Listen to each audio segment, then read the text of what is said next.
Hey guys, Zach Mars here, and this is my review of Scooby-Doo Mystery Incorporated.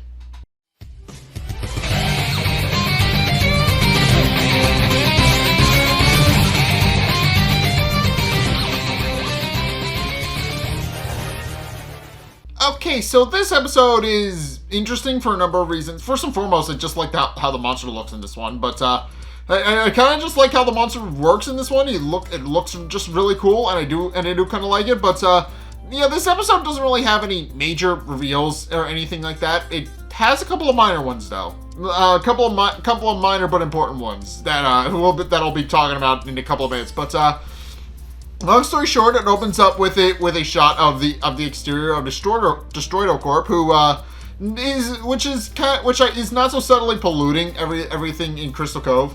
It not only does it have huge smokestacks that are just polluting smog and a whole bunch of other nasty things into the atmosphere, but on top of that, it's also dumping chemical waste into the water surrounding the factory as well. So overall, Destroido is just it kind of lives up to its name. It's literally destroying the environment, not even subtly. But in any case, it's at this point where we actually see a Destroido employee walks out. He doesn't really have a name, but we're told later that he's kind of that he's apparently an employee of a nondescript, unnamed employee at the company at Destroido. We never really find out what he does or what he is, but we do know is that he does eventually get a call on his way home from work. Where he's about to get into his car and is kind of grumbling to himself about how long a day he's had, and that he can't wait to get home to his wife. But it's at this point where he suddenly gets a call for which he initially believes to be his wife, and tells her that and picks up the phone claiming that he'll be a little bit late. But then he hears a distorted, garbled voice on the other end of the phone telling him that he didn't heed the voice's warning. And that he was supposed to actually quit his job at Destroido or suffer the consequences.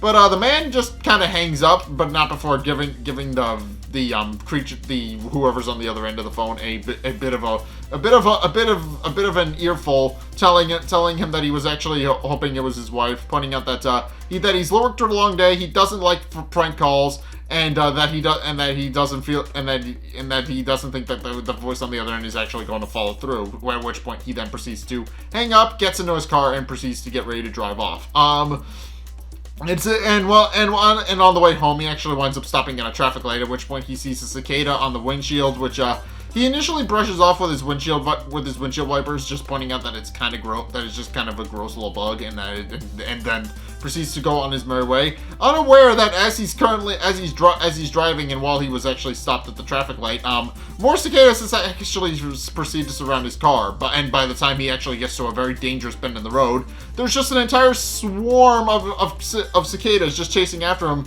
climbing inside his car, climbing through his air conditioning, and they just mess him up. They just crawl all over him, and eventually it gets to the point where he can't see, and he winds up going all over the bend and just careens into the water below, which is kind of terrifying. And he does wind up crashing his car in the process. But yeah, it's at this point where we actually see the monster that's actually controlling the cicadas, and it's a giant swarm of cicadas that takes the form of a much bigger cicada. It is really cool, and I do kind of like how it's animated here. It's notably 3D CGI, of whatever you want to call it. Point is, it's a CG monster in what is otherwise a 2D show, and I do kind of like it for that alone. But I also just like how the monster actually works. So, in any case, the cicada beast tells the man that it warned him, and then proceeds to disperse into a cloud of cicadas and disappear. But in any case, it's at this point where we're actually introduced to Dr. Yance, who works at the Crystal Cove High School, is currently giving a lecture on cicadas, and about how and opens the lecture by stating that they're a perfect creature in an imperfect world before giving the cicada he's holding a kiss and putting it back on its branch, which Fred kind of points out is a little bit weird, and even tries to tell Daphne that in the middle of class, but she just kind of dismisses him, and it's very clear that she has a very love-struck, lovey-dovey look on her face. And also Scooby, who is there it's not fully explained why he's in the class with them. Dr. Yancey admits that he doesn't exactly know why he let Scooby enroll in the class later. But what's interesting here is that Scooby's just kind of there, and he's currently eating a snack in the middle of class. Which are revealed to be Grandma Moonbeam's nature slivers. And he offers Velma one, but she turns him down rather hostilely, which he kind of just points out that he just wants to be friends, but she tells him to ask him again in 17 years. So yeah, it's clear that Velma we've established this, but it's clear that Velma still hasn't quite forgiven Scooby for the fact that he was responsible for her and Shaggy's breakup. She is clearly still very annoyed with him. So, and I can fully understand why. But in case Dr.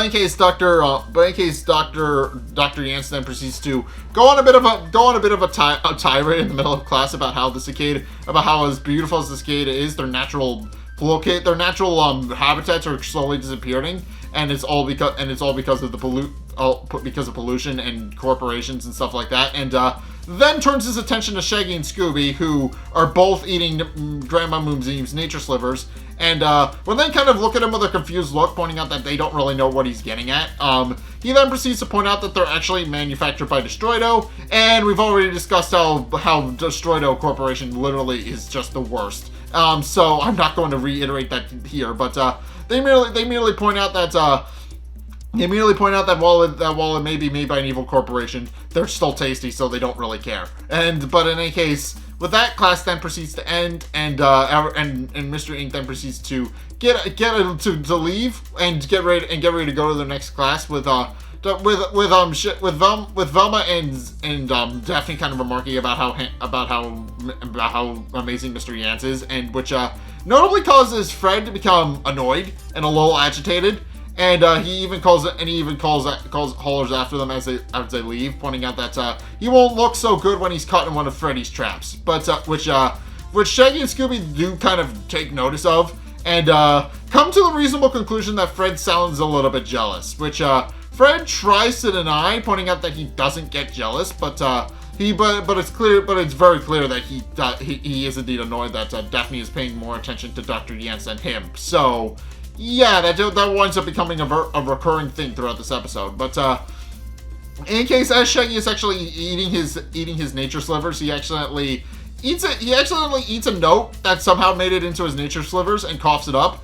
And then he discovers that the note is actually from Mr. E, who tells him that there's actually a new mystery that they need to go discover, and that there was actually an incident recently, involving some sort of accident, and doesn't fully elaborate. He just kind of tells them to go to the hospital, and the details will become clear to them later. And sure enough, they go to they gather up the rest of Mystery Inc. And noticing that Sheriff Stone's car is actually outside the hospital. And they then proceed to go inside. But it's at this point where Fred actually decides to stop Daphne, and he doesn't really know how to articulate this. I should mention that, but he does kind of imply that he wants to go on a date with Daphne, even though he struggles to say the actual word. She does eventually figure out that he's trying to ask her out, and she openly accepts up until he reveals that he actually wants to take her to the Trap Museum, which she kind of becomes annoyed with, pointing out that she wished he would actually take her on an actual date. But he merely points out that he wants to take her there because he knows she loves traps. But she merely points out that he loves traps and then leaves, which causes Fred to kind of think things through a little bit. But in case they do eventually arrive at the operating room where the employee is actually having a cicada extracted from his nose, because they crawled inside every single orifice. Obviously they're going to be all over him and covering him, but in case she manages to extract it, only discovered that cicada is still very much alive and flies off and lands on Sheriff Stone, who's currently guarding the door, and he panics. He has a full-on panic attack when the cicada actually touches him, mainly because he doesn't like bugs. But At which point, Fred Jones Sr. tells him to calm down and just kind of brushes the cicada off of him. Which then proceeds to fly past Mr. Ink, who are currently trying to figure out what's going on. And sure enough, they ask Fred Jones Sr. what's going on, but Fred Sr. kind of denies that anything is going on and tells them and repeatedly tells them not to get involved, even though they try to get past him and try to figure out what's going on. But eventually, Sheriff Stone just kind of tells them what's actually going on. As he kind of goes on to explain. The cicada, as he kind of explained, that the guy was attacked by a giant cicada monster. And it just kind of swarmed him and attacked him and covered him in cicadas, which he admits gives him the heebie-jeebies just thinking about. So yeah, we have established that Sheriff Stone isn't very much a big fan of bugs, and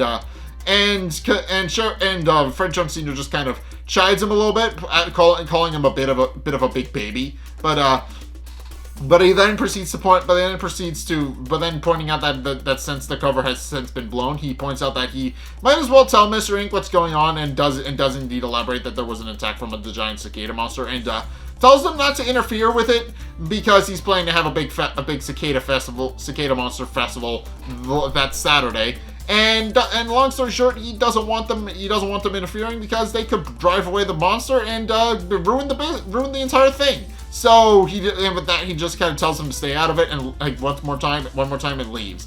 At which point they proceed to kind of wonder what could be going on with the cicada monster. And wonders why it would attack a person from Destroido.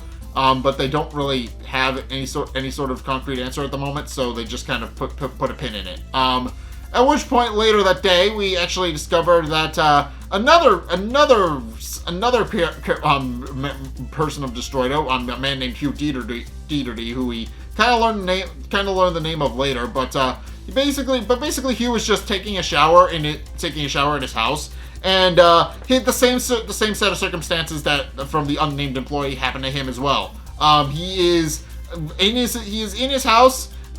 He's kind of just taking a shower, and all of a sudden he gets a phone call, turns the shower off, and goes to investigate, only to discover that it's the cicada monster on the other hand, who once again warns him that he should have heeded his warning and gotten out and quit his job while he had the chance. But the man merely dismisses it, mainly for the main reason that he's literally taking a shower. And Hugh then returns to his shower, but then discovers that the shower isn't turning on. So he starts investigating the nozzle to try and figure out why it's not turning on.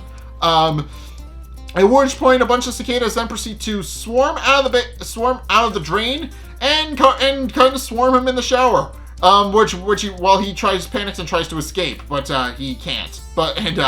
In case he winds up being escorted to the hospital later that day. And with Mr. Ink just kind of hanging out in the lobby, waiting until Fred can actually figure out what room they're supposed to go to. And sure enough, while they're actually waiting, there's actually a commercial for Grandma Moonbeam's nature slivers, and how she used to make them very naturally, and now they're owned by Destroido. So yeah, they're obviously obviously Scooby sees that whole display and decides that he's hungry and would like some nature slivers, but obviously they got to be patient since they don't really know where they are and where they're supposed to get some. But eventually Fred shows up with the information for the room for Mr. Dieterdy, so they proceed to go and investigate him, and they actually discover that he's actually with another visitor who is currently consoling him and pointing out that it wasn't his fault. And when they actually investigate and get closer, they discover that the person Mr. Dieterdy is with is Grandma Moonbeam herself. She actually winds up showing up in the episode proper after her commercial plays, and Shaggy and Scooby are immediately head over heels, pointing out that they're very big fans of hers, and that obviously they love her nature slivers quite a bit. At which point she points out that she does indeed enjoy. She is very happy that they're a fan of her work. But also points out that she's kind of not really in charge of the nature slivers much anymore. She's more of a figurehead than anything. But But she does point out that now that ever since she sold her company to Destroido, Hugh has been personally in charge of actually running the show and making sure they're marketable to young people. And with that, she then wishes Hugh a speedy recovery and then proceeds to leave and thanks Mystery Inc. for their time. At which point the gang then proceeds to actually question Hugh to figure out to kind of figure out the details about his attack, and he then proceeds to explain what exactly was going on, about how he was attacked by a swarm of cicadas, how he was kind of fine. He was just kind of taking a shower when he heard a strange call, and then the cicadas just kind of showed up out of nowhere and attacked him. And he has a noticeable panic attack upon remembering the attack, and starts scratching himself as if the cicadas are still attacking him. And his heart monitor just kind of jumps all over the place. So it's at that point where they decide that they probably shouldn't talk to him anymore and leave after thanking him for the information. At which point, several nurses come in to stabilize him.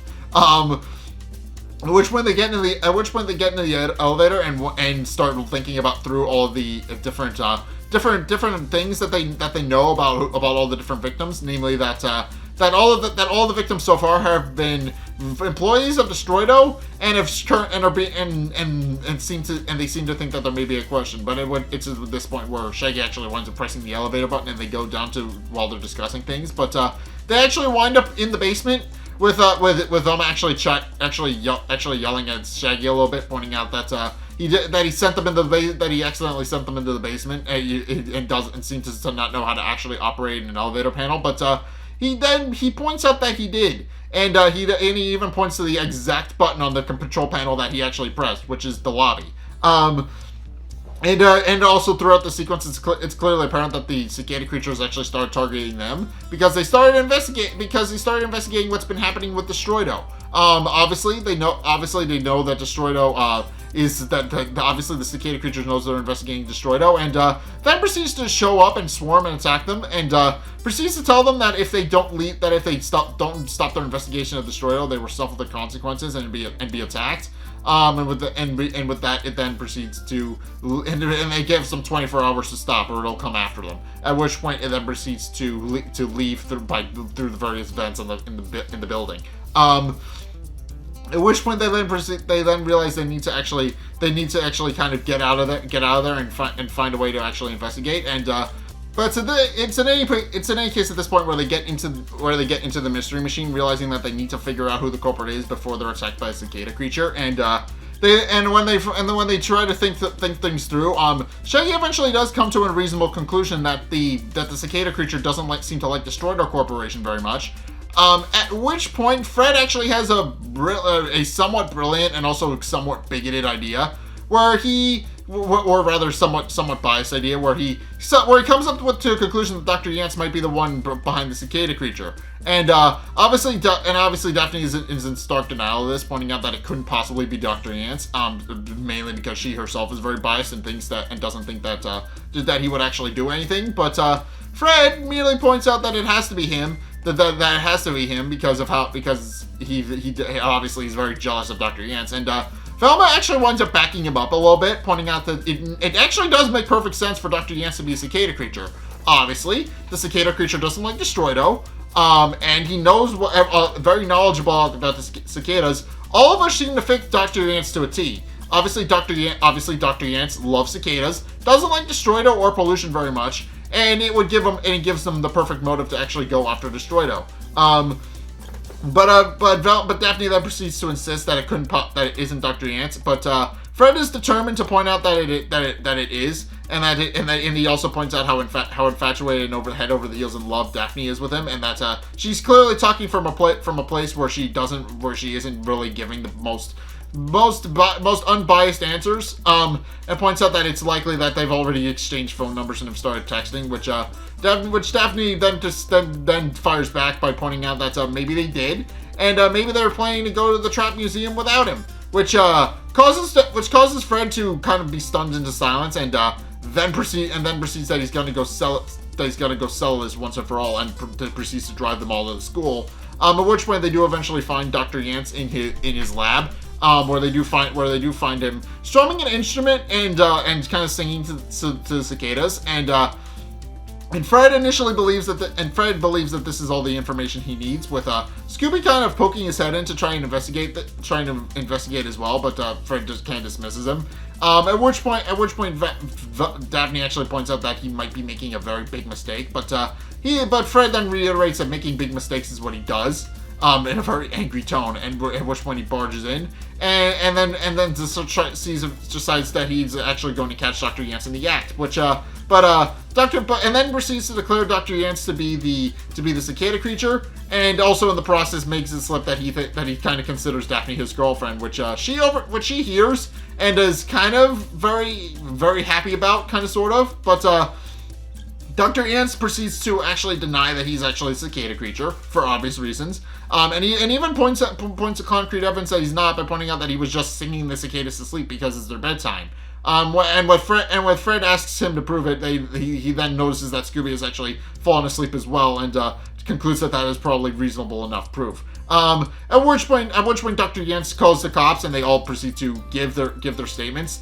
On top of each other, might I add. They're just kind of arguing with one another. But eventually Fred Jones Sr. kind of breaks up the whole thing, and tells them to tell Dr. Sheriff Stone one at a time what their complaints are. So Fred decides to open up by saying that Dr. Yance is the cicada creature, and this actually winds up catching Fred Sr.'s interest. And then tries to coerce Dr. Yance to actually showing up at their cicada festival, pointing out that they have been playing for photographers and a whole bunch of stuff, and if he wants to show up, then they would be very happy about that. But obviously Dr. Yance denies adamantly that he is indeed the cicada creature. But Fred Sr. doesn't believe him. He just kind of continues to tell him that if he is to show up at the festival, he doesn't elaborate anything other than that. But in case he then proceeds to point out that Fred then proceeds to point out that the cicada creature actually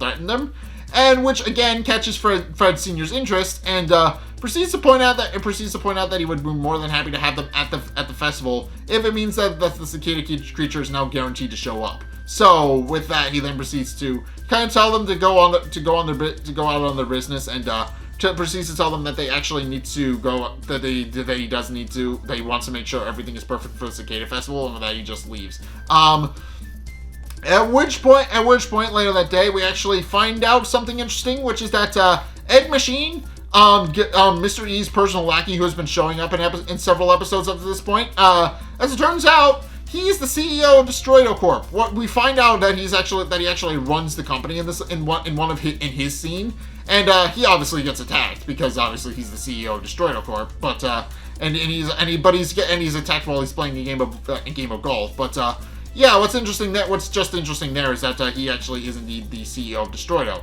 He's the CEO of Destroido Corp, and that opens up a couple of can of worms that I'll go through in a minute. But in any case, after finding out about Ed Machine's attack in the news, Velma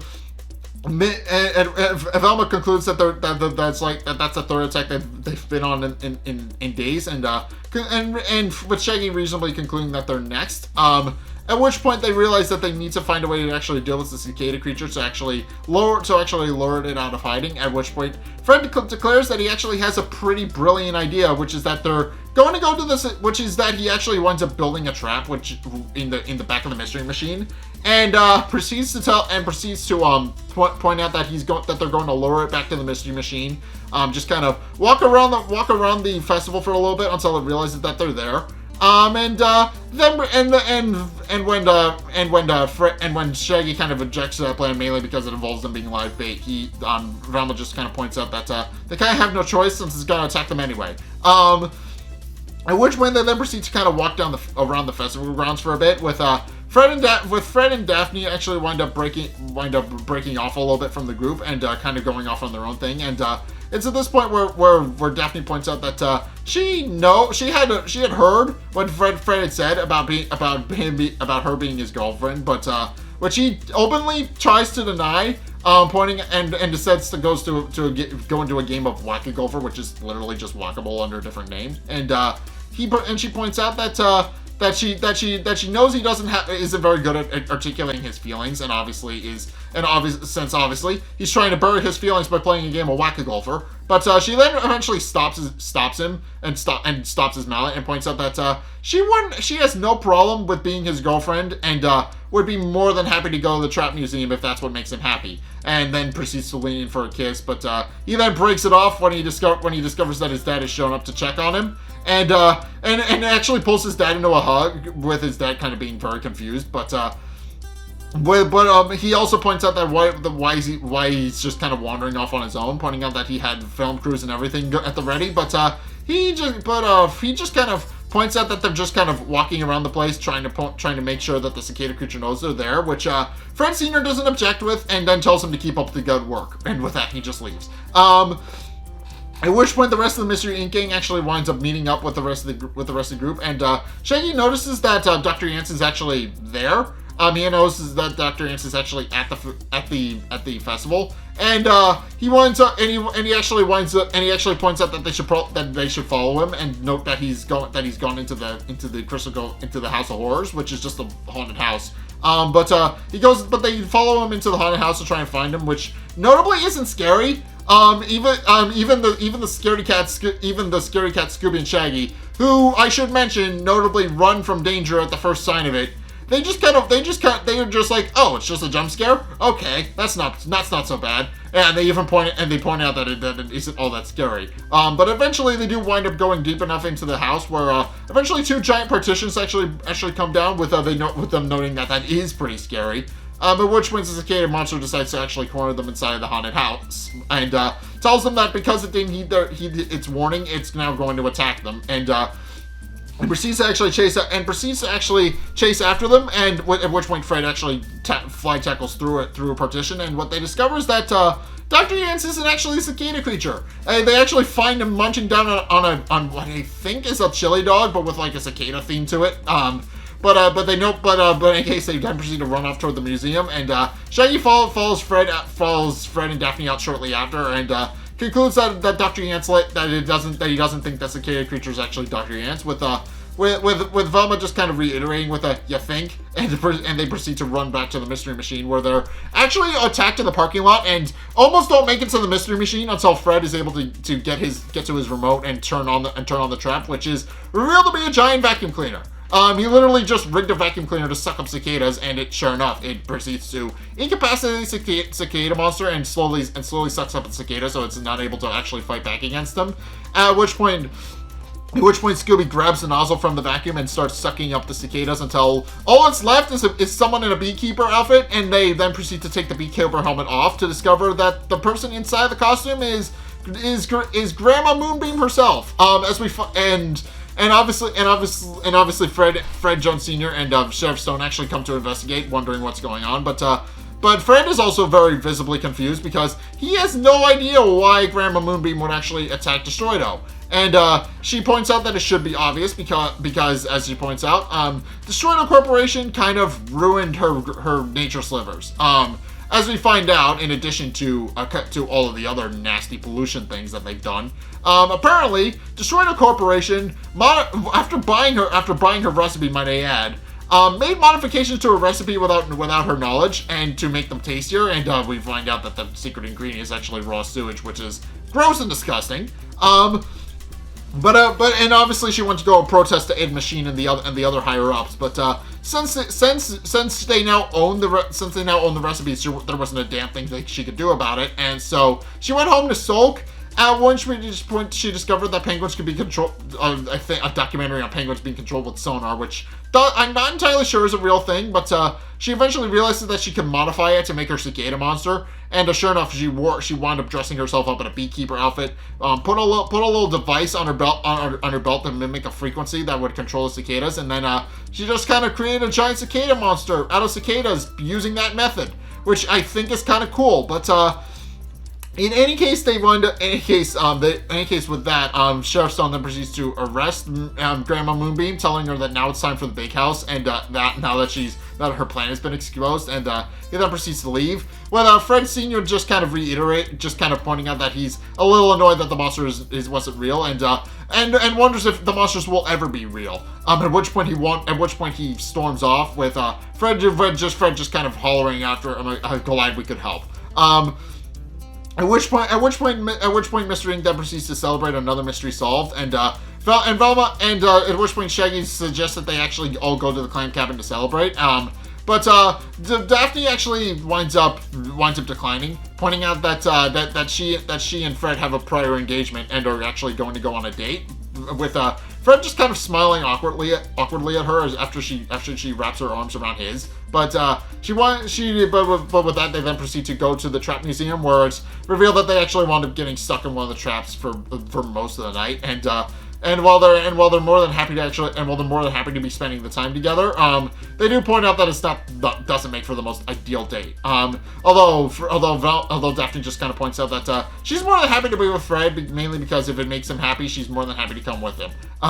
Even if they do wind up getting stuck in a trap for the better part of the night. But in any case, yeah, this episode is very cute in that, and obviously there's a couple of things that need to be unpacked. First and foremost, this episode marks the start of Daphne and Fred actually formally dating. So yeah, they're formally dating in this episode. As of this episode, they are now officially a couple, which I do find kind of cute. But also in this episode, we do find out a little bit of a small but interesting tidbit, which is that obviously Ed Machine is Mr. E's main go-to guy for all of his handiwork, and it turns out he's the CEO of Destroido, which has a couple of implications, and it's implied that Mr. E might be affiliated with Destroido as well, since he seems to have slipped a message for Mr. E inside. Obviously, slipped a message for the rest of Mr. E Incorporated inside of Shaggy's nature slivers without him knowing, which implies that they would have to have been sealed inside the bag to begin with, which does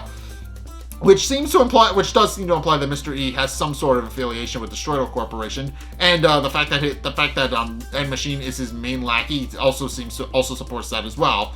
So it's a little minor detail, but it does seem to imply that Mr. E, for reasons that aren't explicitly made clear yet, seems to be affiliated with the Destroido Corporation, and it's just a matter of actually figuring out what's going on. I have no idea how Mr. E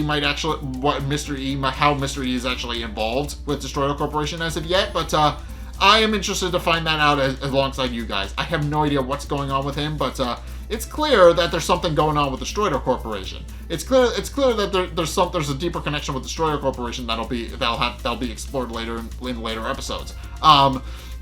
So yeah, I think Destroido Corporation is going to be a much bigger company, much bigger player in the series going forward. Considering I've already talked about, but considering Mr. E is actually involved with Destroido Corporation, and considering he's kind of the central guy of this, it seems like as we learn more about him, it'll eventually become clear what his connection to Destroido Corporation actually is. But yeah, in any case, I think I'm going to leave this episode here, so thank you guys so much for watching this review of Scooby-Doo Mystery Incorporated. What you guys think? Let's get a discussion going in the comment section down below, or over on my Discord server, link in the description. Anyway, thank you guys so much for watching. If you enjoyed, be sure to like, comment, and subscribe. Also, be sure to follow me on Twitter in the description below. Be sure to check out my Patreon in the description below as well. It's only a couple bucks a month. It does really help me out, and you guys get access to wonderful perks that I'm always saying thanks. So be sure to go check those out. Link is down in the description. And finally, if you want to see more content from me, then be sure to check out the videos linked in the end screen. The top videos are most recent one, whereas the bottom video is based on what you've already seen. So if you want to try something new, or see more of what you like, then be sure to check both of those videos out. And finally, if you want to see even more if you want to see my live streams, then be sure to go check out Zach Morris Does Twitch. Link is down in the description, and the link is also written on the end screen. So if you want to explore it that way, by all means, links down on the end screen, and over on the end screen and down below. But yeah, we're also currently streaming Pokemon Legends Arceus, so if you want to see that, by all means, go check that out. But in any case, thank you guys so much for watching, and until next time, I'll see you guys in the next video. Peace!